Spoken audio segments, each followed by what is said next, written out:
کبھی ایسا محسوس ہوا ہے کہ کتاب تو سامنے ہے، ہم پڑھ بھی رہے ہیں، لیکن بس الفاظ پر سے نظریں گزر رہی ہیں؟ آج ہم اسی فرق پر بات کریں گے اور کتاب پڑھنے کے اس فن کو سمجھنے کی کوشش کریں گے جو ہمارے سوچنے اور سیکھنے کا انداز ہی بدل کر رکھ سکتا ہے۔ تو سوال یہ ہے کہ کیا کتاب پڑھنے کا مطلب صرف صفحے پر لکھے الفاظ کو دیکھ لینا ہے؟ ہم میں سے زیادہ تر لوگ تو یہی کرتے ہیں، کتاب کھولی، الفاظ دیکھے، صفحہ پلٹ دیا، بات ختم۔ لیکن کیا واقعی پڑھنا بس اتنا ہی ہے، یا اس کے پیچھے کوئی گہری، کوئی فعال سرگرمی بھی ہے جس تک شاید ہم ابھی تک پہنچے ہی نہیں؟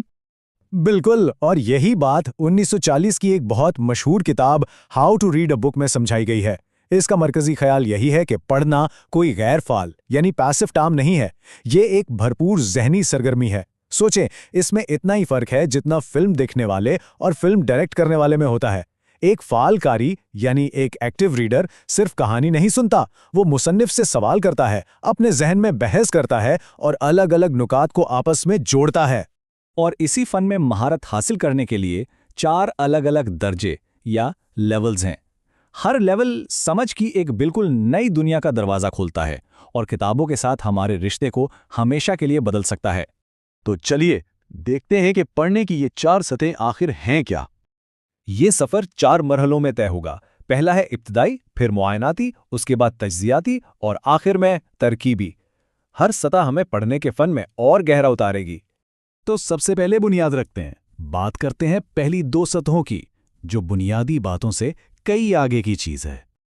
پہلی سطح تو بہت بنیادی ہے، اسے کہتے ہیں ابتدائی پڑھائی۔ یہ وہ چیز ہے جو ہم سب اسکول میں سیکھتے ہیں، ہر پہچاننا، الفاظ بنانا اور جملوں کا سیدھا سادہ مطلب سمجھنا۔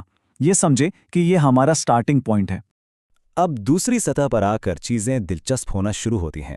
اسے کہتے ہیں معائناتی پڑھائی۔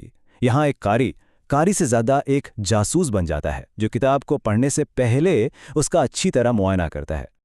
اچھا، تو اس جاسوسی کے بھی 2 طریقے ہیں۔ پہلا ہے منظم سرسری جائزہ۔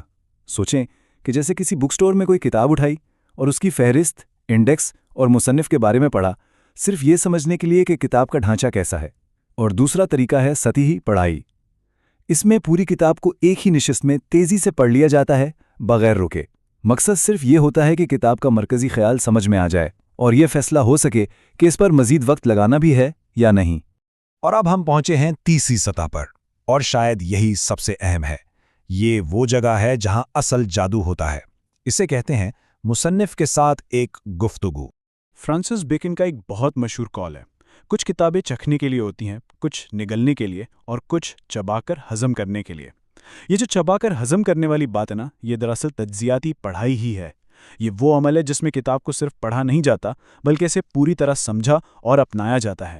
یہ بالکل ایک گہری غوطہ خوری کی طرح ہے، اور اس میں مہارت کے لیے ہمیں اسے 3 منظم مرحلوں میں سمجھنا ہوگا، تبھی ہم کتاب کی روح تک پہنچ پائیں گے۔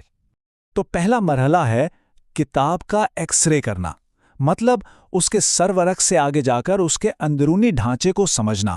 یہ کتاب آخر ہے کس بارے میں، اس کی بناوٹ کیسی ہے، اور مصنف کون سے بنیادی سوالات کے جواب تلاش کر رہا ہے۔ اچھا، تو یہ ایکس رے کیسے ہوگا؟ اس کے لیے 4 کام کرنے ہیں۔ پہلے تو کتاب کی قسم پہچانیں کہ یہ فکشن ہے یا نان فکشن، عملی ہے یا نظریاتی۔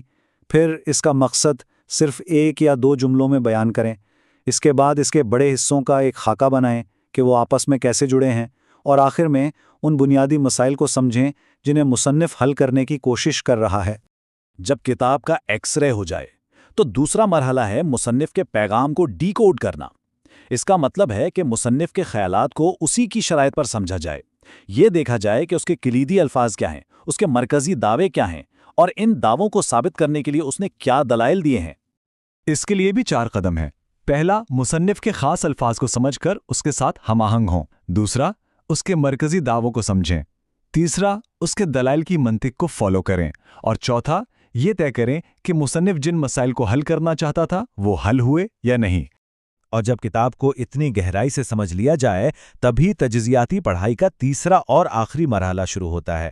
یعنی اب مصنف کے ساتھ گفتگو کی جا سکتی ہے، ایک باخبر اور منصفانہ تنقید۔ یہ وہ حق ہے جو کتاب کو گہرائی سے سمجھنے کے بعد ہی حاصل ہوتا ہے۔ لیکن ایک بات یاد رکھنے کی ہے، تنقید کا مطلب یہ نہیں ہوتا کہ مجھے یہ پسند نہیں آیا۔ نہیں، تنقید کی 4 ٹھوس بنیادیں ہوتی ہیں۔